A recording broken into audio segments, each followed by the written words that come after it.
শব্দ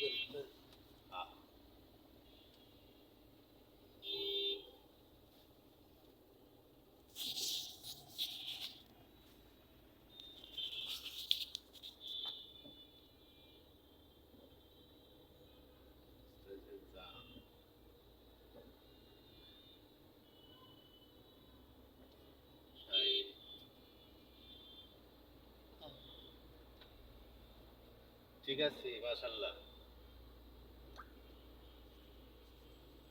তো এটা বাংলাদেশ, বাংলাদেশ হয় একটা কর্ম করে চলন যায় না, পাশাপাশি রিক্সাও চালায় না। রিক্সা উন্নত বিশ্বে মেট্রো রেলের নিচ দিয়ে যাইতেছেন, এটা কিছু কম। আমি আছি এখন মিরপুর 11 মেট্রো রেলের নিচে। এমন একটা কর্ম শিখলাম যে কর্মের কোনো মূল্যায়ন ওই দেশও নাই। এসেছে রিক্সা ড্রাইভার হন বাবা। আর উন্নত বিশ্বে যারা ড্রাইভিং করে 10 বছর ড্রাইভিং এর চাকরি করলে আর কিছু করণ লাগে না। পোলাপানের ভবিষ্যৎ, নিজের ভবিষ্যৎ সবকিছু গোছাইতে হয়ে যায়। বাংলাদেশের মানুষ তো এখানে কর্মের কোনো মূল্যায়ন নাই। ইরে এ বেটা গাড়িটা কই থামাইলি? যাত্রী নামানির জায়গা রে। স্কুল এটা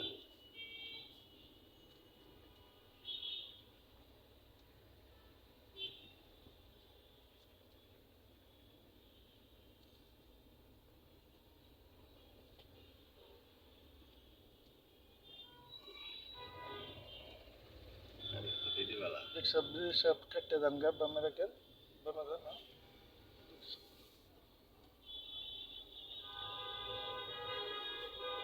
রিক্সাওয়ালার লাগে গাড়ি চালান যায়, আপনি বামে থাকেন। রিক্সাওয়ালার লাগে এটা গাড়ি দুইটা বেকল সাধন লাগে। দামি গাড়ি বামে থাকেন, না ভাড়ায় উড়োউড়ি করতে, না ভাড়ে মালিকের মন রক্ষা করতে। সোজা দেন।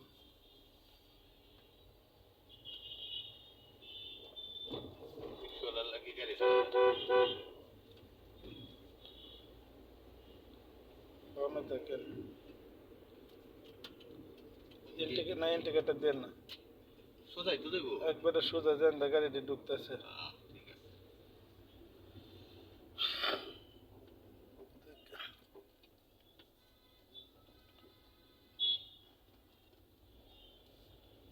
হিন্দি হিন্দি না। মেট্রো রেলের নিচে এটা না, ক্যান্টনমেন্ট ঢুকে করছি না। ক্যান্টনমেন্ট পার হয়ে গেছে।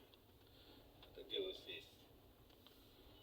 মিরপুর হয়েছে 12 নম্বর। দোয়া করবেন সবাই, দোয়া করবেন। শিফন মামু আছে আমার লগে, শিফন মামু।